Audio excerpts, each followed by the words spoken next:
गलाघाट जिल्ला दुलाराय बाथौ गौथुमनि बानजायनायाव उरियामघाट रेंमा बियाबनि सिङाव थानाय सोनाब गन्थला बाथौ सिबिसालियाव मिरु दुलाराय बाथौ गौथुमनि गागि लाइमोन आरो माइनाव आफादाव गोदानै बिबान मोननाय बिबानगिरि बिथांमोनखौ बरायनाय जायो।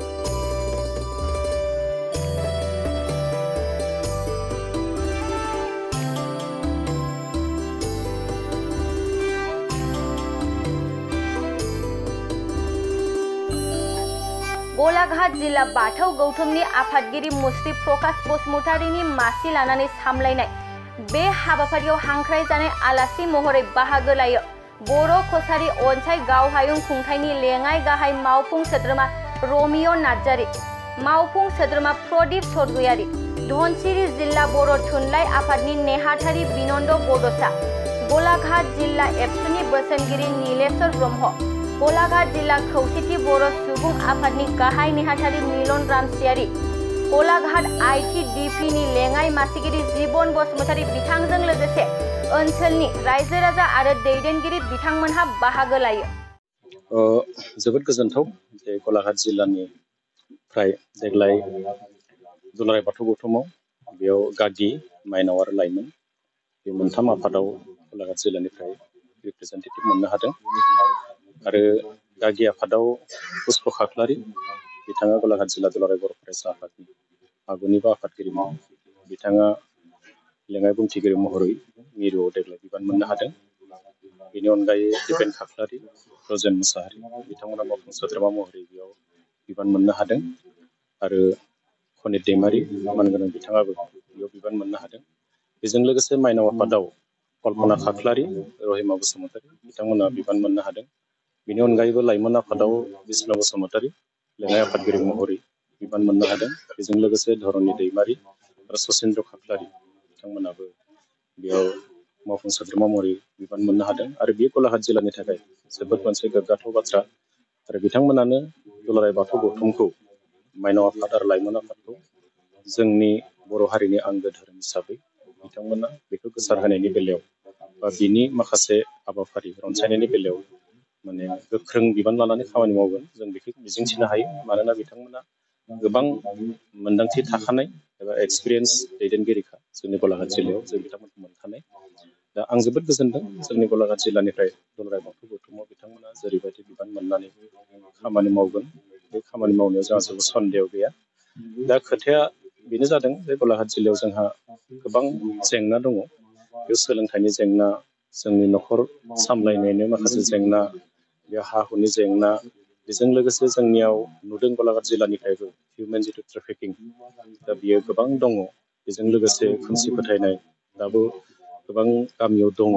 दा बेफोरखौ जों दुलाराय बाथौ गौथुमाव बा माइनाव आफाद लाइमोन आफादाव थानानै जोङो बिनि संस्कारनि थाखाय बा बे जोंनि खोमसि फोथायनाय बा बेबा जौ जुवा एबा ड्राग्सनि नैबे बाहायनायनिफ्राय जाहाथे जोंनि साफ्रोमबो सुबुंखौ जाहाथे जों गोजानाव दोननो हायो बेनि थाखाय माखासे हाबाफारि रनसायनानै जों खामानि मावनांगोन। दा आं बेखौ बिथांमोनखौ खावलायनो सानो। बेजों लोगोसे जोंनि फरायनायनि बेलायाव दिनै बुहुमा जोबोद मोनसे बादायलायनायनि मुगायाव दिनै सफैबाय।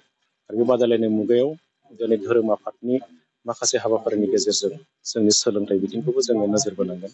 आरो सोलोंथाइनि गेजेरजों दिनै साफ्रोमबो जोंनि उन्दै उन्दै जोंनि गथ'साफोरखौ बा हौवासायानो जा हिनजावसा बिथांमोनखौ जों जुदि सुबुं धोन दानो हायाब्ला, गावबा गावनि आथिङाव गसंनो हायाब्ला गाबोन समफोर बै लाइमोनफ्रानो आन्दायहैगोन। आरो बेनि थाखायनो आङो नैबे बिसेसकरि जोंनि माइनाव आफाद आरो लाइमोन आफादखौ बेयाव आइजो जौगाखांनायनि जि माखासे हाबाफारि बा जोंनि लाइमोनफोरखौ बिथांमोनखौ खामानि मावनो हानायनि जि माखासे मावगोहो दा बेखौ लानानै बिथांमोनखौ सुबुं धोन दानांगौआ जोबोद गोनांथि। दा बेखौ माइनाव आफाद आरो लाइमोन आफादा माने बिथा खालामनानै खामानि मावगोन आं बेखौ नोजोर बोदों। बेनि अनगायैबो जोंनि गलाघाट जिल्लायाव जोङो बर' हिसाबैल' नङा, जोंजों रायजो जानाय गोबां गुबुन हारिनि सुबुंफोर थायो।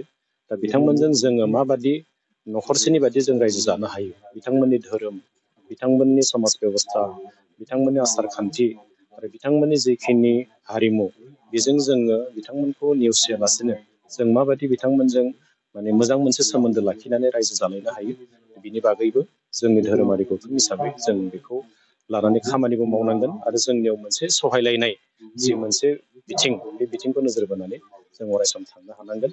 आं बेखौनो नोजोर बोदों। सरासनस्रायै गलाघाट जिल्लानिफ्राय जों मिरुआव बिबान मोननाय बिथांमोनखौ लानानै जोङो बर' कसारि वेलफेयार काउन्सिलनि जानानै जोङो बिथांमोनखौ जों बरायफादों आरो जोंबो मोनसे गोजोननायखौ फोरमायदों। लुफुंनायनि बेलायाव जोङो दिनै गिबियाव बुंनांगोन जों बाथौ धोरोमारि जिखिनि थानसालि दङ बेखौनो जों लुगासिनो दङ। आङोथ' नायदों आंनि समस्थियाव जोङो गोबां बेबायदि थानसालिफोरखौ जोङो लुगासिनो आरो सिगांनि जोंनि जि EOP दंमोन बेजों लुगासिनो दङ आरो फैगौआवबो जोङो नायदों जे जोंनि ओनसोलाव जों खेबसेयावनो जों नायदों गंब्रै गंबा बेबादि बे वाल जानो हायो, बे मन्दिर लुफुंनाय जानो हायो आरोबा बायदिसिना जोंनि जेनिखि बियाबनि मावख' बेखौ जों लुनायाव जोंनि काउन्सिलनि रांफोरखौ जों बाहायगासिनो दङ। आं नायदों जोंनि काउन्सिला बोसोरब्रै बा बोसोरबा जों मावनो मोनोब्ला जोंनि ओनसोलफ्राव गंसेबो बिदि बाथौ थानसालि बा ब्रह्म थानसालि बा नामघर बियो माने लुजायै थानाय नंला, गासिबो लुफुंजागोन। आरो बेखायनो नैबे जे बर' कसारि वेलफेयार काउन्सिला दाजानायनि उनाव जोङो गिबियाव जोङो धोरोमारि आफादफोरखौनो जोङो नोजोर बोनानै खामानि मावदों। मानो होनोब्ला जोंनि फरायसालिफ्रा जायफ्रा सरकारि बेखौ सरकारनिफ्रायनो जिहेथु लुगासिनो दङ। दा जोंहा जोंनि धोरोमारि आफादफोरनि जि मोनसे फसंथान बे फसंथानफोरखौ लुनायानो जोंनि दा गिबि हाबाफारि हिसाबै जों लानानै खामानि मावगासिनो दं। दा फैगौ समावबो जोङो बेखौनो नोजोर बोदों जोंनि काउन्सिलनिफ्राय बोसोरसेयाव खमैब्लाबो मोनसे मोनसे समस्थियाव गंबा बा द' गं जों लुनो हाखायो आरो लुगासिनोबो दं। गिबियावनो नोंथांमोनसिम खुलुमनाय आरो सिबिनाय जासिग्रोबाय। दिनै गलाघाट जिल्ला दुलाराय बाथौ गौथुमनि दैदेननायाव गोदानै गागि लाइमोन माइनाव आफादाव बिबान मोननाय जायफोर दैदेनगिरि दं जों बेखौ गलाघाट जिल्ला दुलाराय बाथौ गौथुम जानानै बरायबाय। बरायनानै खुब मोजां मोनदों। जोंनि दैदेनगिरि बांदों। बे दिनैनि बे जिथुनिखि बरायनाय हाबाफारि बे हाबाफारियाव जोंना BKWSनि डेपुटि चिफ मानब गेदेर रमिय' पि नार्जारि आरो मावफुं सोद्रोमा मानब गेदेर प्रदिप स्वर्गियारि बिथां आरो लोगोसे गोबां आलासि फैदों। जों बिथांमोनसिमबो जों लेंहरनाय लेखायै फैनायखाय जोबोद गोजोननाय मोनदों। दा बाथ्राया बेनो, जों गलाघाट जिल्ला दुलाराय बाथौ गौथुम जानानै जोंनि धोरोमारि मावनो गोनां खामानि गोबां दङ आरो बे मावनायाव जोंनि दा जिहेथु मिरुनि जि दैदेनगिरि बिथांमोनखौ जोङो गोबां मोनदों। जोंनि मावनायफ्राव जोङो बिथांमोननिफ्राय हेफाजाब लानानै जोङो जिखुनु धोरोम जौगानाय हाबाखौ जों मोजां मावफुंनो हागोन, जों बेखौ आसा थिदों। दा बाथ्राया बेनो, जोंनि दा दिनै जोंनि गलाघाट जिल्लायाव दौरि आफाद गैयामोन। दा जोङो दिनै दौरि आफादबो दागोन। दौरि आफादाव जोंनि जायखि बिबान नांगौ बे बिबानगिरिफोरखौ जों दिनै बासिगोन। बिनि उनाव जोंना जों दिनैनो नेक्स्ट जोंनि जि टार्मिनेटिं कनफारेन्स जागोन बिनि सायावबो जोङो जायगाया बबाव लानाय जायो बेखौ जों सावरायगोन। बे जोंनि जायफोरनिखि मिरुनि बिबानगिरि मोनहैबाय बिसिनि जायगायाव जोंहा माखासे गेपिं जानाय दैदेनगिरि बेखौबो जों दिनै थिग खालायगोन, सोदेरगोन। बेजों लोगोसे जोंनि गलाघाट जिल्लानि सिङाव थानाय गोबां जायगायाव जोंनि बर'फोर दङ। बिथांमोनहा जोंनि गुबुन गुबुन धोरोमनि बारस्लायजोबनाय, जों बिथांमोननि गेजेरावबो थांगोन। जोंहा ओरै थांनो गोनां जिल्लानि गेजेराव गोबां दङ आरो सिमा मरिया हिसाबै डिमापुर दङ, कार्बि आंलं सिल'नि जानफ्राव दङ। जों बेफ्रावबो थांनायनि मोनसे सानदों। जों बयखौबो जाहाथे धोरोमनि बेलायाव मोनसे आकृष्ट जायो, बयबो मोनसे बर'नि सिन्था सरसायाव फैनानै राव हारिमु रोङो, धोरोमखौ मोनसे जौगाहोयो, बेखौ जोङो नाजागोन। जिल्ला जानानै जों दिनै मेनलि बे बाथ्राफोरखौनो सावरायगोन।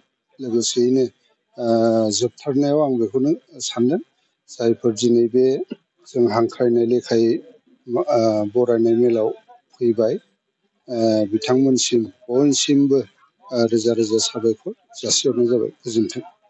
এটা অধিক সূচনা বাজাজ বাইক কিনিবলৈ আগ্ৰহীসকলৰ বাবে ভাল খবৰ।